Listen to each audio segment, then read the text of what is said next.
நமஸ்காரம். உங்கள் அன்பிற்கும் அபிமானத்திற்கும் உரிய வித்யாபத்தின விஆர் ராஜா குளத்தூர்ந்து பேசுகிறேன். இது என்னுடைய 75வது வீடியோ இன்றைக்கி ரிலீஸ் ஆகுது. இன்றைக்கி பார்க்க போகிறது மகாபெரிவரின் மகிமையில் 4வது பார்ட், 4th பார்ட் பார்க்குறோம். நம்ம இன்றைக்கி வந்து பார்க்கும்போது ஒரு 3 இன்ஸ்டன்ஸ் பேசலான் இருக்கேன். அதாவது முதலாவது இன்ஸ்டன்ட்டு, இந்த முதல் இன்ஸ்டன்ட் வந்து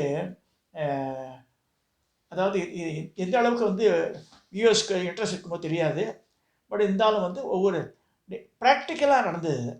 ஒரு 2 நாளைக்கு முன்னாடி திருநெல்வேலியில் ஒரு பெண்மணி பேசினாங்கிட்ட. அவளுக்கு வந்து 39 வயசு ஆகுது. She is a vice principal of the school. அவள் சொன்னால் 36 வயசில் மாமா திடீர்னு ஒரு நாள் ஆற்ற நடந்துட்டு இருக்கும்போது ஒரு கை ஒரு கால் அப்படியே இந்த பேரலைட்டிக் ஆடாமல் கீழே விழுந்துட்டா. சின்ன பொண்ணுவா. இப்போ அவளோட ஒரே பையன், அந்த பையன் 6ஆம் கிளாஸ் என்ன படிக்கிறான். அந்த பையன் என்ன நடந்ததுன்னு தெரியல. அப்புறம் லோக்கலில் கவர்மெண்ட் ஹாஸ்பிட்டலுக்கு அழைச்சி போயிருக்கா. அங்கே போய்ட்டு இங்கே ஃபஸ்ட் எய்ட் மட்டும் பண்ணிவிட்டு you should take her to private hospital போங்க, ஸ்கேனிங் எல்லாம் பண்ணோன்னு நிறைய ஸ்கேன்லாம் பண்ணியிருக்கா. முதல்ல பண்ண ஸ்கேனில் வந்து எதோ கட்டி இருக்குது மூளையிலன்னு சொல்லியிருக்கா. அப்புறமா வந்து டீட்டெயில் ஸ்கேன்லாம் போய் பெட் ஸ்கேனிங் ஒன்று இருக்குது. அதில் பண்ணும்போது they found out there is a cancer tumour இருக்குது மூளையில். அது ஒன்றும் இல்லை, 3 இருக்குது அப்படின்னு சொல்லிட்டா.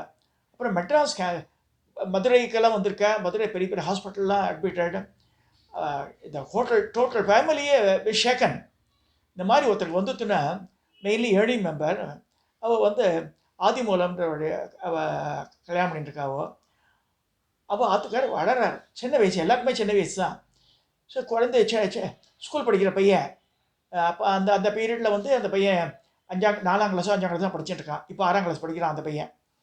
ஸோ அந்த மாதிரி சுச்சுவேஷனில் பொண்டாட்டி அழறா, ஹஸ்பண்ட் அழறா. பொண்டாட்டியை ஒரு கை கால் சரியாக விளங்கலை, அதுக்கு ட்ரீட்மெண்ட் கொடுத்துட்டுருக்கா. இப்போ பார்த்தா டியூமர் இருக்குது. அது வந்து இது எவ்வளோ நாள் போகும்னு தெரியல. அது மாதிரிலாம் இருக்கும்போது மெட்ராஸ் கேன்சர் இன்ஸ்டியூட்டில் வந்து சேர்த்துருக்கா அவளை. அவள் சொல்லிட்டா இவ்வளோ ஸ்கேன் பண்ணிவிட்டு 3 கட்டி இருக்குது, கட்டாயம் ஸ்கல்லை ஓப்பன் பண்ணி பண்ணணும். அதில் வந்து அவள் படைக்கிறது வந்து ரொம்ப ரொம்ப துர்லபம். அதாவது அவள் படித்தாலும் few months only she can leave அப்படின்னு சொல்லிட்டாங்க. அந்த நேரத்தில் அவள் அப்பா ஹஸ்பண்ட் வந்து ஆதிமூலன்றவர் கதறி எழுதியிருக்கார் பொண்டாட்டியை. ஏன்னா குழந்தை என்ன செய்யணும்னு தெரியல வாழ்க்கை. அவர் வந்து தீவிர பரமாச்சாரிய பக்தர், நல்லா புரிஞ்சுங்க. அவர் வந்து கோனார் சேர்ந்தவர். அவர் வந்து காஞ்சிபுரத்துக்கு வந்துட்டார். அவளுங்க பார்த்துக்க சொல்லி, ஒய்ஃபை யாராக பார்த்துக்க சொல்லி காஞ்சிபுரம் அதிஷ்டானத்தை வந்து எழுதியிருக்காரு. அப்போ அதிஷ்டானத்தில் இருக்குவாருன்னு சொல்லுவாள். இன்னார் ஆதிமூலம் வந்திருக்கா, அவள் பண்ண புவனேஸ்வரிக்கு உடம்பு சரியில்லையா, நம்ம அவளுக்கு ஸ்கேன் எல்லாம் பண்ணும்போது கட்டி இருக்குன்னு சொல்கிறாளாம், நீங்கள் தான் காப்பாற்றணும் பெரியவா அப்படிலாம் சொல்லி அந்த பூ இதெல்லாம் அர்ப்பணிச்சுட்டு அவள் அங்கேருந்து விபூதி எடுத்து கொடுத்துருக்கா பாருமண்டு. So again you travel to Tirunelveli. மதுரைக்கு போய் அந்த பிரசாதத்தெல்லாம் வாயில் போட்டு விபூதி எடுத்து வித்தின் 24 hours அகெயின் இன்னும் ஸ்கேன் பண்ணியிருக்கா. 4-5 ஸ்கேன் பண்ணியாச்சு ஆல்ரெடி.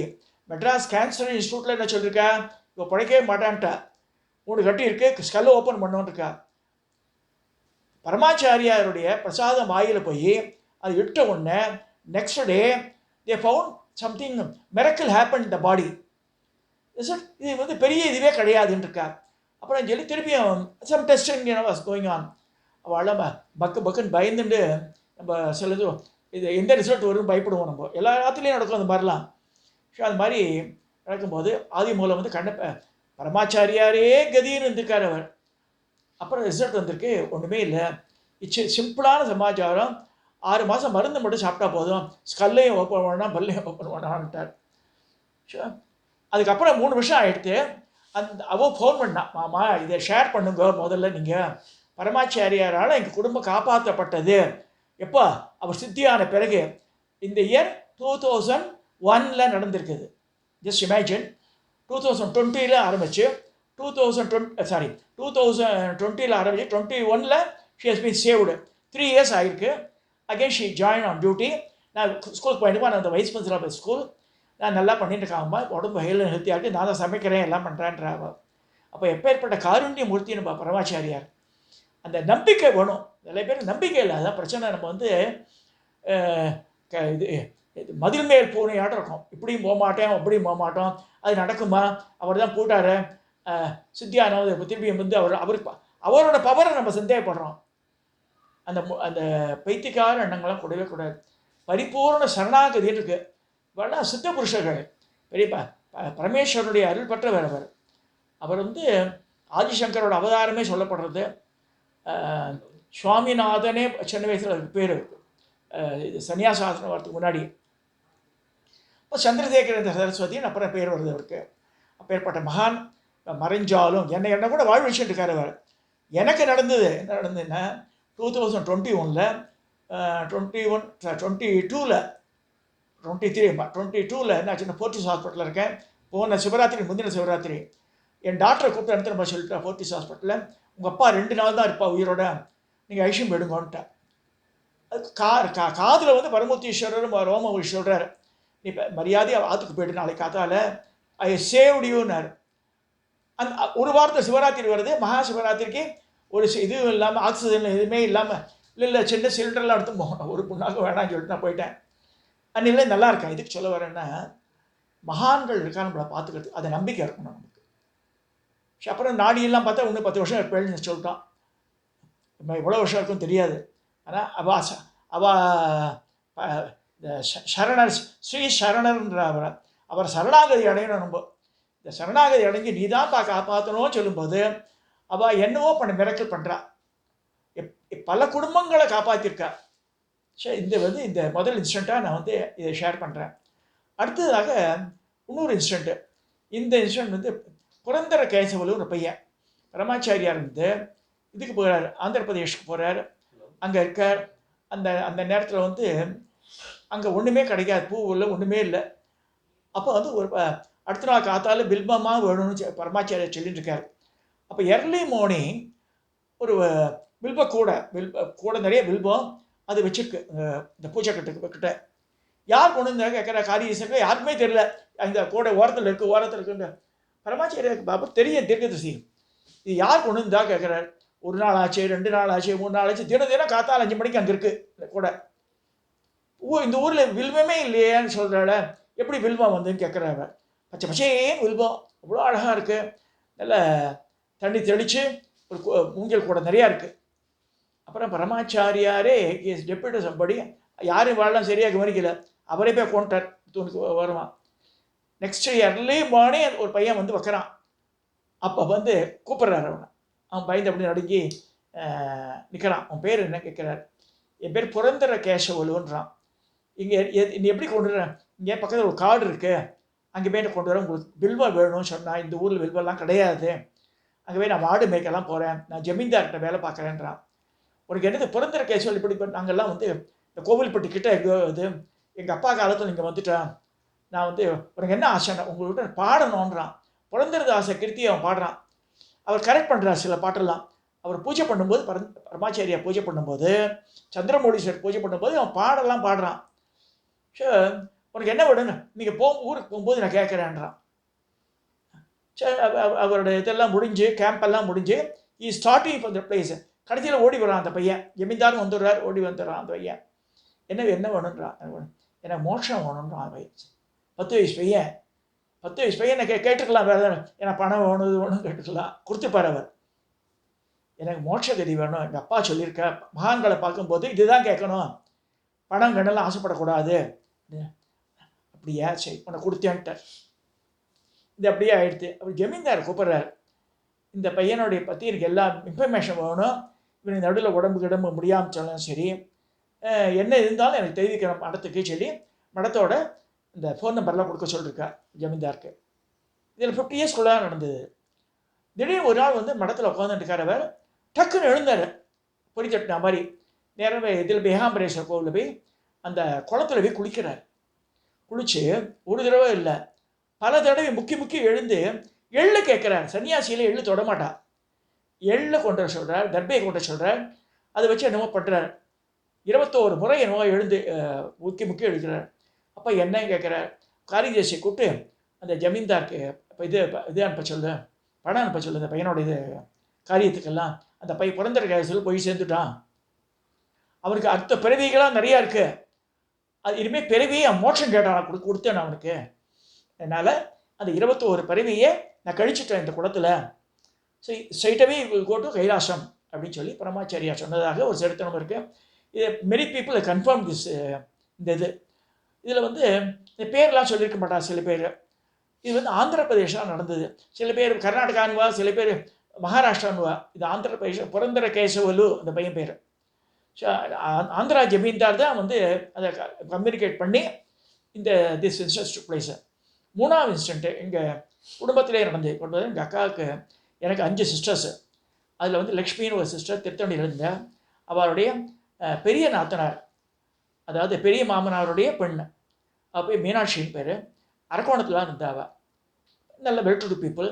அவள் வந்து பிஆர்என்ஸ் சொல்லிட்டு முக்குப்படி கம்பெனி இங்கே இருந்தது, இங்கே சென்னையில் இருந்தது. அவள் நாயுடுவோட பார்ட்னர். அவள் வந்து மாமியை வாரம் மடத்துக்கு போயிடுவாள். மீனாட்சியும் பரசுராமையர் பேர். பரசுராமையர் அண்ணா பேர் விஸ்வநாதையர் பேர். எல்லாம் மெட்ராஸில் இருக்க தெரிஞ்ச பணக்காரில் அவர் ஒருத்தர். அவர் ஷோ விஸ்வநாதையர் அவர் தம்பி தான் பரசுராமையர். அரக்கோணத்தில் இருந்தார். அம்பாஸ்டர் கார் வச்சுட்டு பரமாச்சாரியா சொன்னான்னு சொல்லி டின்னாக முறுக்கு சீடை அதிர்ஷ்டம் அதெல்லாம் பண்ணிட்டு வேத பாடசாலை பசங்களுக்கு இந்த மாமியை போய் டிஸ்ட்ரிபியூட் பண்ணுவோம். இது எப்படி வந்ததுன்னா, மீனாட்சி போய் அடற, குழந்தையே இல்லை, இவ்வளோ வருஷம் ஆச்சானே, இல்லை இந்த ஜென்மத்தில் ஒரு பிராப்தம் இல்லைன்ட்டார் அவர். நீ வந்து வேத பாடத்து பசங்களை கொடு. ஸோ எவ்ரி வீக்கு சண்டேஸ் அது மாதிரி எடுத்துட்டு, அதே பரமாச்சாரியுடைய இந்த இந்த இந்த ஜெயந்தி தினம் வரும்போதெல்லாம் சரி அவள் போவா காஞ்சிபுரத்துக்கு. நிறைய பேருக்கு பிராமணர்களுக்கெல்லாம் நிறைய வேஷ்டிகள், அதாவது கொட்டி கொடுப்பா 2 பேரும். அந்த மாதிரிலாம் இருந்தது. அப்போ வந்து அடரா, எனக்கு ஒன்றுமே இல்லையே, நான் எப்படி எனக்கு மோட்சகதி வரும் பரமாச்சாரியை கேட்குறேன். அப்போ காரிஜியை கூப்பிட்டு ஒரு இது கொண்ட ஒரு தேங்காய் உடைச்சி, அந்த தேங்காய் உள்ள தங்கத்தில் ஒரு காமாட்சி, தங்கம்னா விக்கிரகம் இல்லாது ஒரு காயினாட்டம் காமாட்சி ஸ்ரீசக்கரம் தங்கத்திலே இருந்தது. அதை வச்சு கொடுத்து, இதை வச்சுக்கோ, மூடியே ஆற்றுக்கு போ, இதை பூஜை பண்ணுன்ற குங்குமார்ச்சனை பண்ணியிருந்தா. நலகாலம் பண்ணியிருந்தா அந்த மாமி. இது எப்படியானா, அப்போ சொல்கிறா, எனக்கு இதான் ஒரு இதுவாக வேண்டாமா, வரணுமா, தர வேண்டாமான்னு சொல்லும்போது 1008 சுமங்கலிகளுக்கு, பிராமண சுமங்கலிக்கு நீ வந்து புடவை இந்த இதெல்லாம் தரணும். அதாவது சரி பண்ணுறேன் பெரியவான்னு இருக்கா. அவள் என்ன பண்ணனா, 1008 ஒருத்தர் கூட்டம் சரியாக பண்ண முடியாதுன்னு சொல்லிட்டு 108 பேராக எங்கேயாது காஷி டு ராமேஸ்வரம் பண்ணினாவா. காஷிக்கு ஏஷம் போனால் எல்லாருக்கும் ட்ரெயின் ஃபேர் தரணும். அந்த காலத்திலே இந்த புடவை, நான் சொல்கிறது 25 வருஷத்துக்கு முன்னாடி, 30 வருஷத்துக்கு முன்னாடியே இதெல்லாம் நடந்தது. அப்பயே வந்து ஒரு புடவை வைக்கிறது 600-700 ரூபா 9 வயது புடவை. ஒரு வெள்ளியில் காமாட்சி அம்மன் விளக்கு, அப்போ அது 1000 ரூபா 2000 ரூபா இருக்கும். அப்பயே வெள்ளி காமாட்சி அம்மன் விளக்கு, இந்த 9 கஜம் புடவை, ஜாக்கெட்டு, ஒரு மைசூர் பாக்குன்னா செங்கல் சைஸுக்கு இருக்கும். அவ்வளோ பெரிய மைசூர் பாக்கு பையில போடுவா. எல்லா ஜென்ஸையும் வெளியில் அனுப்பிச்சிடுவா அந்த இந்த ரெடி சாப்பிடும் போது. அந்த மாதிரிலாம் பண்ணி ஒவ்வொரு இடமா பண்ணி வந்தான். காஷி டு ராமேஸ்வரம் முடித்து கடைசி 108 பேருக்கு பண்ணுறது வந்து அரக்கோணத்திலே பண்ணா. இதிலே ஒரு மண்டபம் எடுத்து பண்ணா. பரமாச்சாரிட்ட போய் சொன்னால், இந்த பிரசாதெல்லாம் கொண்டு பண்ணிட்டோண்டு. அவள் 2 பேர் தம்பதி கூப்பிட்டு, நீ வந்து 108 பொண்களை அவளுக்கு பிறந்தா மாதிரி அவளுக்கு கன்னிகாதானம் பண்ண பலனை உனக்கு கொடுத்தேன்ட்டார் இந்த மீனாட்சி அம்மாவுக்கு. அடுத்த வருஷம் அவர் இறந்து திடீர் இறந்து விட்டார். அவர் சொன்ன மாதிரியே இப்போ 1008 சுமங்கலி பண்ணினால 108 பெண்களை பெற்றெடுத்து கன்னிகாதானம் பண்ண பலனை உனக்கு நான் கொடுத்தேன் அப்படின்னு பரமாச்சாரியார் சொன்னார். அந்த மாமி பேர் மீனாட்சின்னு பேர், அவர் பேர் பரமேஸ்வரன் பேர். அவள் வந்து ரொம்ப ஐடியல் கப்புள் சொல்லலாம். குழந்தை தான் இல்லை அவளுக்கு. அவள் வந்து ஆத்துக்கார் போன பிறகு 14 வீடுகள் அந்த காலத்திலே இந்த மெட்ராஸில் தனித்தனி வீடாகவே இருந்தது. தண்டையார்பேட்டெலாம் நிறைய வீடுகள் இருந்தது. அரக்கோணத்தில் பிரம்மாண்டமான வீடு. எல்லாருக்கும் புடவை வச்சுட்டு கொடுப்போம். ஒவ்வொரு ஃபங்க்ஷன் 60ஆம் கல்யாணம் 80ஆம் கல்யாணம் எல்லாமே வச்சு தருவாங்க. அப்பேற்பட்ட வாழ்க்கையில் இதாகி அம்பத்தூரில் வந்து திருமலை வாயில் போகிற இடத்துல ஆர்டி நகர் இருக்குது. அந்த ஸ்ரீ மகாபிரிவான்னு ஒரு கிரகத்தை அமைச்சன் இருந்தால். ஆனால் கடைசியில் என்ன பண்ணால், அந்த மாமி தான் இறக்கும்போது உயிர் அழிச்சிட்டா. தன்னுடைய பூஜா இதெல்லாம் வந்து ராஜா வேத பாடசாலை கும்போணத்துக்கு கொடுத்து 1 லட்சம் ரூபா பணத்தையும் கொடுத்துட்டாங்க. தன்னோட பாடியை மெடிக்கல் காலேஜ் கொடுத்துட்டான். குழந்தை கிடையாது. அவள் பண்ணுறதுக்கு மடத்துலேருந்து தான் வந்த ஆள்லாம். ஏன்னா மாமாவுக்கு பண்ணா எல்லாருமே மடத்துலேயே வந்து குழந்தை இல்லாதனால அவர் பரசுராமையருக்கு எல்லாம் பண்ணா. இந்த மாமிக்கு ஷி காட் வெக்ஸ்டு அந்த மாதிரி போய் எடுத்து. ஆனால் வந்து பரமாச்சாரியார் மூலமாக ஷி காட் த பிளெஸிங். 108 பெண்களை பெற்றெடுத்து அவளுக்கு கன்னிகாதானம் பண்ண பலனை கொடுத்தேன்னு சொல்லிட்டார் அவர். அது வந்து ரொம்ப பாராட்ட வேண்டியது. அப்படி உருகுவா பூஜை பண்ணும் போதெல்லாம் அவத்து போயிருக்கேன். நான் 2-3 தடவை போயிருக்கேன் வாத்துக்கு. அவளை என் காத்துக்கு வந்திருக்கா இந்த மீனாட்சி பரசுராமன். இந்த மாதிரி பல இன்ஸ்டன்ஸ் அவள் ஒவ்வொருத்தர் லைஃப்பில் நடந்திருக்கு. அதெல்லாம் நம்ம பார்க்க போகிறோம் பிற்காடி. இப்போ வந்து இன்றைக்கி இது வந்து இந்த 4வது இதில் வந்து சாப்டரில் நான் எழுத முடிச்சுக்கிறேன்.